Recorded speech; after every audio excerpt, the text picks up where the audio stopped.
Welcome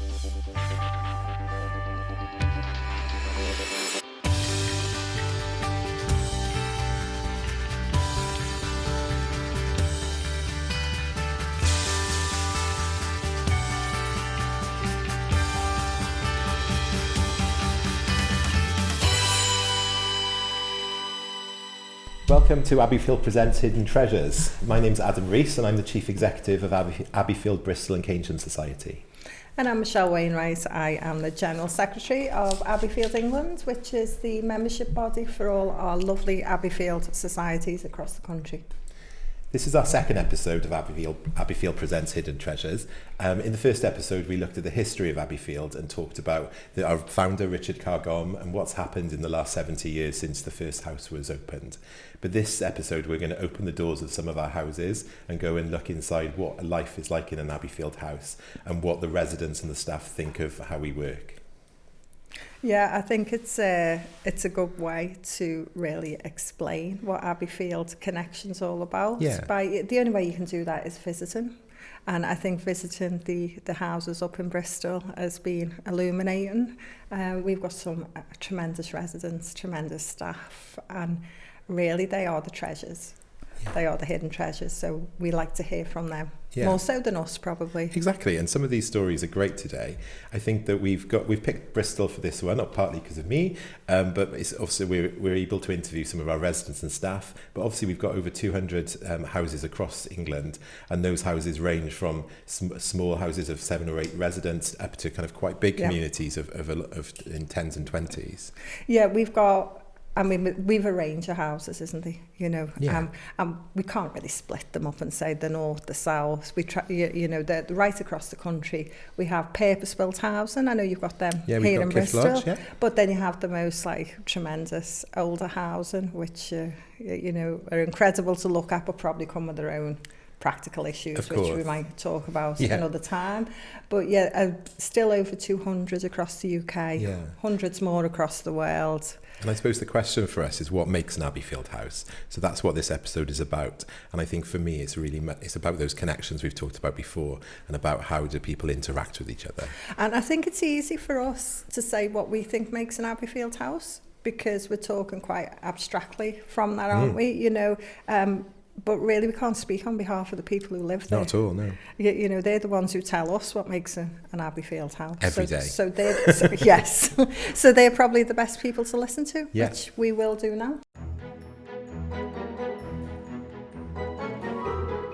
Abbeyfield I'm quite passionate about Abbeyfield. It's got to be one of the best jobs I've ever had, to be honest. It's happy to get up and go to work instead of, oh my God, I've got to go to work today. So what does a normal day look like in a normal day? Normal day here now. Yeah. I get up about 8 o'clock and have a wash and a shower, which is lovely because I haven't got a shower in my old place. Well, it's different really. I get up, shower, breakfast. I breakfast in my room. I found it a bit strange, all those people all at once in the morning, so I go back to my room. And then 2 occasions, you've already met a friend. We took our buggies and we went for a walk around the property just to stretch our legs. That's nice. Yes, so that was fun. I do quizzes in the paper and I go out to shop. I go out to lunch with friends at the pub. I don't have to do shopping, I don't have to go cooking, I don't have to wash up. I just have to sit and wait. But I keep myself busy. I'm probably one of the people that stays in their room a bit more, but happy to go out. I go down for breakfast because we have a communal breakfast area, which is called the Breakfast Club now, which is very nice. I draw mostly, and I explore on my computer the world of the internet. Okay. So I choose a place that I'm interested in and discover all about it. Or if I want to, I just stay in my room, go down for lunch. I don't have tea, because I actually like to cook in my room. So not very well, but I do. And it's basically, I say to everybody, you can do whatever you want, really. Just nobody stops you doing anything. So. Well, a typical day in the house is getting there, do all the prep for, obviously my days a lot of cooking, cook it, serve it to the residents, and then go and make sure that they're happy with what I've obviously put together for them, and then get ready for the next meal, basically. So I come in, I usually get in about 7:30 in the morning, even though I'm not really meant to start till 8:30, but I do like to get in early. And basically preparing all the food for lunch ready, and then making the desserts, starting doing stuff for the tea. So it's full on, and preparing the fresh fruit that the residents have every day. So yeah, the day just flies by, it goes so quick. I think it's very important to basically give everybody a home-cooked meal, and to be honest, they all love home-cooked food, which is a good thing. I think food is very important because it's an opportunity for residents to come together around the meal table and hopefully to talk. It brings everybody together. So a lot of the residents come down for coffee morning at 10:30 in the morning. Some choose not to, so they might stay in their rooms. They might go out, but lunchtime they all come together and they all eat together. And obviously when you've all got full bennets as well, you're happy, aren't you? But it's nice, you hear everyone sort of joining in, talking like I do at home with my family, it's sort of a time when you all get together. Some of your favourite meals? My favourite meals? Well, let me think. Now, I quite like food. So I enjoy most of the meals. I don't have favourite meals really, I just like food. Great. Favourite meal? Yeah. Oh gosh, I don't have a favourite. I just love food, but I can't tell you which is favourite. I think my favourite dessert is fruit salad. Nice. But there's plenty of that. And you also, good thing about the food is you've got alternatives. So they'll tell you what's on the menu, but you can also choose lots of other things, which I tend to, because I'm trying to lose weight. Oh, first class. I put on weight. Oh, great. Good. I haven't got a lot of weight, but I was skin and bone, and now I've got flesh. And what kind of food do you like? Any type of food, as long as it's got a taste to it. Yeah. And the chef here, both of them are very good.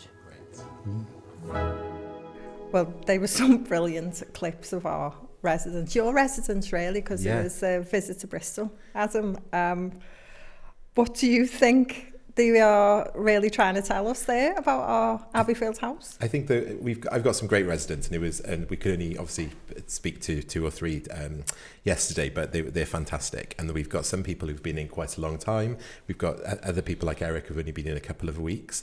But I think that the key thing is about people understanding that they've got choice. So actually, as Pat was saying, she's got the choice to be able to sit with residents in the living room if she wants, but often she'll want to be on her own.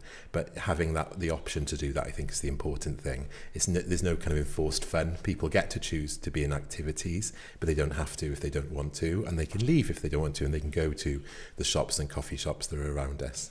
I mean, it's a bit like family, isn't it? Yeah. Yeah, you all live in the same house, but you don't all have to be in the living room on top of each other all the time and involved in each other's lives all the while, but you choose it. Exactly. We talk about this being retirement living and older people's housing, but actually it's an apartment block. People get to choose to live there. And my husband often talks about my job being like a flat share. So it's like a flat share we had in our 20s, that you all get to live there. You've got your own rooms, but actually in this flat share, you've got a cleaner and you've got a housekeeper. Yeah, it's much better, Yeah. really. Yeah, but probably much nicer surroundings than any house share I ever lived in. But yeah, more chat though about cake. Meals. Always about cake, yeah, and meals. And it was great. We've got our cooks that were able to talk to us as well. And I think that's the really important part. When I go and see the houses and I speak to residents, it's always the feedback on food that is the priority, because people care about that. And especially when we're trying to make sure that people can stay independent and healthier for longer, providing the right kind of food is really important. Do you know what? I think back to the first episode that we didn't really talk that much about the meal side of things at Abbeyfield. And I found certainly that that's a huge element. The fact that if you come and live in Abbeyfield, you said like the apartment block, but your meals are included. Yeah. You know, so, well, 2 meals. It tends to be breakfast and the later meal of the day. They get 3 meals. So it's 3 meals. Yeah, so some do 2. So in the morning they get breakfast goods. So we don't you don't get a cooked breakfast. No. But people come down together and we've got all the cereals and we've got toast and crumpets and yogurts. So people can choose either to sit in the dining room to eat that together, and some people like Pat will pick up her breakfast goods and go back to her room so she can get ready for the day in her own time. Yeah. And then we go on to, we normally have a 2-course lunch, which we have a main course and a nice little dessert. Yesterday when we went to visit one of the houses, we got a beef stew and a pavlova, and then there's a nice kind of a lighter tea in the evening. I mean, I have actually eaten in one of your houses, and the food was tremendous. That was the Keynsham house, little shout out. That was absolutely tremendous, that food. And the people who we were with, because there was quite a few of us from Abbeyfield, England, visiting at the time, everyone was just raving about how it matters. But so, yeah, obviously meals are included in Abbeyfield, which is a big factor, I think, for when people are looking, for when they come in. They're literally, everything's included, isn't it? Yeah, and we talk about kind of all inclusive with that idea that actually people don't need to pay their bills. They don't need to worry about paying bills. They don't need to worry about kind of doing their food shop, because we pick up all those kind of the worry of life admin. But you get to have your food when you want that, and actually you can choose to focus on kind of your life in a different way. And then, I mean, it is family, isn't it? Mealtime's a family. I mean, I say that from personal perspective as well. It was always around the table. Even if it's just once a day, you're around the table so you can have a chat. Exactly. And I think that those clips show that kind of the main theme of that family is about belonging. It's about how do you feel you're part of something. So even if you've moved in 2 weeks like Eric, or you've been there a couple of years, you feel like you're part of that group, because we call them houses rather than homes to try and get away from that idea of an institution. But people have got their own flats, but they're all part of a group. So the friendships that people connect out of that and build from other residents and staff members is really important to them. So people feel part of that family unit. Yeah, it really comes across when you listen to everyone speak, though, about like how warm it is in the houses, isn't it? It's... And that warmth is different in different houses, like we said, with the personalities, because we've got some houses that are really supportive and really lovely. You'll go into another house and there's a little bit more banter and it's a bit edgier, but that's the type of people who are in there, and I think that that's fantastic too. I guess, though, I mean, when people are looking to move in, you need to be very careful who moves in together. Yeah, and we do those, when people come and view, they'll often see a couple of our houses and they'll make the choice about which house, not just the bricks of the house, but which house and the people in that house is the best fit for them. Yeah. I think it is a really good question about what makes a happy family within Abbeyfield, and these clips today have been really great for us to look at that. In our next episode, we're going to be looking a lot more around loneliness and connection, and especially how our founder, Richard Cargome, looked at how loneliness could be tackled through an alternative family unit of those houses. So come back next time and see us in episode 3, but thank you for being here for this episode. Yes, thanks everyone, and always remember there's plenty of cake at Abbeyfield. Thank you. So the idea of social isolation is the physical separation from other people. So being alone in your house, not having connections, not seeing people, where we all know that you can be quite lonely with people around you. And that loneliness is something that kind of continues in all forms of life. And our houses really try and address that. So even when we've got residents living with us, it's important to give them the type of engagement that they need not to feel lonely.